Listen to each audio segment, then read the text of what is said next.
अस्सलाम वालेकुम दोस्तों, कैसे हैं आप सब? उम्मीद है सब खैरियत से होंगे। अल्लाह आप सबको ऐसे ही खुश रखे। Welcome to our channel. मैं हूं नगमा खान, आप सबका स्वागत है मेरे चैनल में। आज मैं देखूंगी कि बहुत सारे जन का क्वेश्चन आता है नॉन मुस्लिम का, जो कहते हैं कि हम काबा को तवाफ क्यों करते हैं, मतलब उसके चक्कर क्यों लगाते हैं। तो आज हम यही जानेंगे कि हम मुसलमान काबा को तवाफ क्यों करते हैं। बहुत सारे मुसलमानों को भी नहीं पता होगा, तो इस वीडियो में जानने मिलेगा, सीखने मिलेगा कुछ। बड़ा इंटरेस्टिंग वीडियो है। चलें स्टार्ट करते हैं, फिर वीडियो के बाद हम देखते हैं हमारे सारे क्वेश्चन का आंसर मिलेगा कि हम काबा को तवाफ क्यों करते हैं। Let's start the video. एक ही रात में स्टार्स, प्लैनेट्स, गैलेक्सीज को क्रॉस करते हुए जमीन से आसमान की तरफ गए। अब अल्लाह ने कुरान में एक जगह फरमाया है कि जमीन और आसमान के दरमियान हर चीज अल्लाह को सजदा करती है, विच मीन्स सारे stars, galaxies, planets, mountains, trees. लेकिन ये कैसे पॉसिबल है? सजदा तो इस तरह होता है। और कभी स्टार्स और प्लैनेट्स को हमारी तरह इबादत करते हुए किसी ने देखा है? लेकिन अल्लाह ने कुरान में बार बार कहा है कि ये सारी चीजें अल्लाह की इबादत करती है। तो यूनिवर्स के इन सारी चीजों में कोई ना कोई बात कॉमन, एक जैसी जरूर होगी। आज से बहुत साल पहले पूरी दुनिया का ये ख्याल था कि जमीन, अर्थ ही दुनिया का सेंटर है। और जमीन तो साकिन है बेटा, जमीन रोटेट करती ही नहीं है, जमीन गर्दिश नहीं करती। लेकिन आज से 400 साल पहले गैलीलियो, जो एक इटालियन साइंटिस्ट थे, उसने दो लेंसेज को अलाइन करके रखा, तो उसे पता चला कि ऐसे करने से दूर की चीजों को करीब से देखा जा सकता है। छोटे लेवल पर टेलीस्कोप्स दुनिया में पहले भी मौजूद थे, लेकिन इन्हें सिर्फ फौजी और समंदरी सफरों में यूज किया जाता था। लेकिन गैलीलियो ने इसी टेलीस्कोप को इंप्रूव करके इंसानों की तारीख में पहली दफा इसका रुख आसमान की तरफ किया, जिससे उसने दुनिया से पहली बार सूरज और चांद को बिल्कुल करीब से देखा। और गैलीलियो ने इन सारों की मूवमेंट को ऑब्जर्व करना शुरू किया। 1300 दुनियाओं को अगर मिला लिया जाए, इससे एक जुपिटर बनता है। गैलीलियो ने देखा कि ये भी बाकी प्लैनेट्स की तरह गोल है, लेकिन जुपिटर के ऊपर जो लाइट है वो महीने के डिफरेंट दिनों में बिल्कुल बदल रही है। और उसने देखा कि वीनस और सैटर्न का भी यही हाल है। अब ये सब कुछ तभी पॉसिबल था कि अगर ये सारी चीजें सूरज के गिर्द घूम रही हो, दुनिया के नहीं।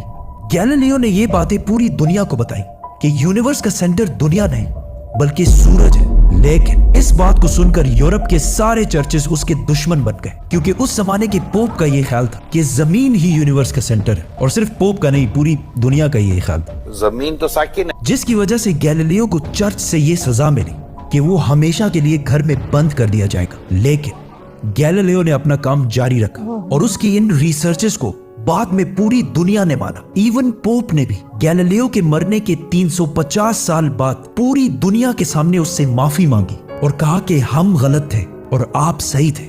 आहिस्ता आहिस्ता हमें पता चला कि जमीन यूनिवर्स का सेंटर नहीं है, बल्कि ये सूरज के गिर्द घूमती है। और सूरज भी कोई इतनी बड़ी चीज नहीं है, बल्कि सूरज तो इसके जैसे अरबों खरबों स्टार्स की तरह मिल्की वे गैलेक्सी का एक छोटा सा हिस्सा है। और ये मिल्की वे गैलेक्सी अरबों स्टार्स से बनी हुई है, और ये सारे बिलियंस ऑफ स्टार्स एक ही सर्कल में घूम रहे हैं। हम तो सूरज के गिर्द घूम रहे हैं, तो सूरज जैसे अरबों खरबों स्टार्स मिलकर किसके गिर्द घूम रहे हैं? Super massive black hole. Have a supermassive black hole at their center. इस ब्लैक होल ने, जो हमारे सूरज से 40 लाख टाइम्स बड़ा है, ने पूरी गैलेक्सी को एक गोल सर्कल में रखा हुआ है। जिस तरह हमारे सूरज ने जमीन, जुपिटर, मार्स, इन सारे प्लैनेट्स को एक सर्कल में रखा हुआ है। लेकिन ये गैलेक्सी भी कोई इतनी बड़ी चीज नहीं है, बल्कि ये लाखों और गैलेक्सीज को मिलाकर एक छोटे से क्लस्टर का एक छोटा सा हिस्सा है। ये लाखों गैलेक्सीज मिलकर एक क्लस्टर बनाते हैं, और ये क्लस्टर भी कोई इतनी बड़ी चीज नहीं है, बल्कि इस जैसे लाखों क्लस्टर्स मिलाकर एक सुपर क्लस्टर बनता है। और ऐसे हजारों सुपर क्लस्टर्स और भी मौजूद है। अब आपने ये नोट किया कि इन सारे स्टार्स, गैलेक्सीज, प्लैनेट्स में एक चीज कॉमन है कि इस पूरे यूनिवर्स में हर चीज किसी न किसी दूसरे ऑब्जेक्ट के गिर्द घूम रही है। और जब रसूलुल्लाह सल्लल्लाहु अलैहि वसल्लम भी आसमानों की तरफ गए, तो उन्होंने बैतुल मामूर में फरिश्तों को नमाज पढ़ते हुए नहीं देखा। वो भी किसी चीज के गिर्द घूम रहे थे। लेकिन घूमने का इबादत से क्या ताल्लुक है? अल्लाह ने तो कहा है कि ये सारी चीजें इबादत करती हैं। आपको पता है अल्लाह ने ये बात किस सूरत में कही है? सूरह हज में।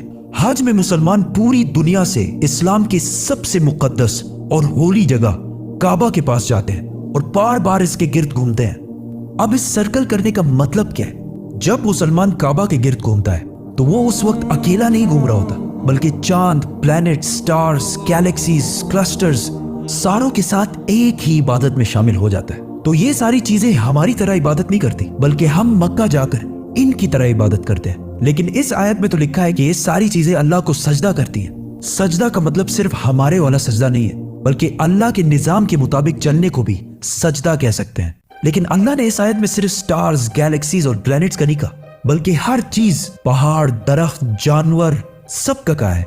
ये तो सर्कल्स में नहीं घूमते। आज से हजारों साल पहले एंशिएंट ग्रीस में ये कॉन्सेप्ट बना कि कायनात की हर चीज एक बहुत ही छोटे पार्टिकल, एटम से बनी हुई है, जिसको फिर 2000 साल तक पूरी दुनिया भूल गई। लेकिन आज से 200 साल पहले इस कॉन्सेप्ट पर रिसर्च दोबारा शुरू हुई और साइंसदानों की रिसर्च से पता चला कि एटम सबसे छोटा पार्टिकल नहीं है, बल्कि इसके अंदर और भी पार्टिकल्स हैं, जैसे प्रोटॉन्स, न्यूट्रॉन्स, इलेक्ट्रॉन्स। प्रोटॉन्स और न्यूट्रॉन्स हमेशा एटम के सेंटर में होते हैं और इलेक्ट्रॉन्स हमेशा इनके गिर्द घूम रहे होते हैं, ऑलमोस्ट बिल्कुल उसी तरह जिस तरह प्लैनेट सूरज के गिर्द घूमते हैं और स्टार्स ब्लैक होल के गिर्द घूमते हैं। जिसका मतलब है कि कायनात की हर चीज चाहते या ना चाहते हुए किसी ना किसी चीज का तवाफ कर रही है। और जब कोई मुसलमान काबा का तवाफ करने जाता है तो वो कायनात की हर छोटी से छोटी चीज, जैसे एटम के अंदर इलेक्ट्रॉन से लेकर कायनात के सबसे बड़े ऑब्जेक्ट्स, प्लैनेट्स, स्टार्स, गैलेक्सीज और इवन बैतुल मामूर में फरिश्तों के साथ एक ही इबादत में शामिल हो जाते हैं। हो सकता है इसीलिए इस्लाम में तवाफ करना सबसे बड़ी इबादत है। तो जब सूरह हज में अल्लाह ने फरमाया कि ये सारी चीजें मेरी इबादत करती, तो ये हमारी तरह इबादत नहीं करती, बल्कि हम मक्का में काबा का तवाफ करके इनकी तरह अल्लाह की इबादत करते हैं। लेकिन इन सारी चीजों का तवाफ करने का एक फिक्स टाइम है, और जैसे ही ये टाइम पूरा होगा तब हर शख्स मालूम कर लेगा कि वो क्या लेकर आया है। सब्सक्राइब। वीडियो था। हम मतलब मैं मुसलमान होके भी मुझे नहीं पता था कि हम तवाफ क्यों करते हैं। बहुत अमेजिंग वीडियो था, एकदम जबरदस्त। मतलब अल्लाह की कुदरत तो कोई जवाब ही नहीं अल्लाह की कुदरत का। इससे बस सुभान अल्लाह, अल्हम्दुलिल्लाह, अल्लाहु अकबर, ला इलाहा इल्लल्लाह, बस ये निकलता है। अल्लाह की कुदरत तो बेमिसाल है, उसके लिए कोई वर्ड ही नहीं है बोलने के लिए। अल्लाह हर चीज पर कादिर है। मतलब हमारे इंसान का जहन इतना सा है, और सोचो हम, मतलब हम सोच भी नहीं सकते, हम उनकी तरह इबादत कर रहे हैं। मतलब दुनिया में हर चीज घूम रही है किसी न किसी तरह जगह पे, किसी न किसी के आगे पीछे घूम रही है। अल्लाह इंसानों को भी काबे के आगे पीछे घुमा रहे हैं। मतलब हम सोच भी नहीं सकते, हमारा दिमाग बहुत छोटू सा है। बस अल्लाह अकबर, अल्लाह की कुदरत है। अल्लाह की कुदरत के आगे हर चीज छोटी है। सबको इस वीडियो से थोड़ा पता चला होगा कि हम तवाफ क्यों करते हैं। उम्मीद है आपको पसंद आया होगा। मिलते हैं नेक्स्ट वीडियो में, तब तक के लिए अल्लाह हाफिज।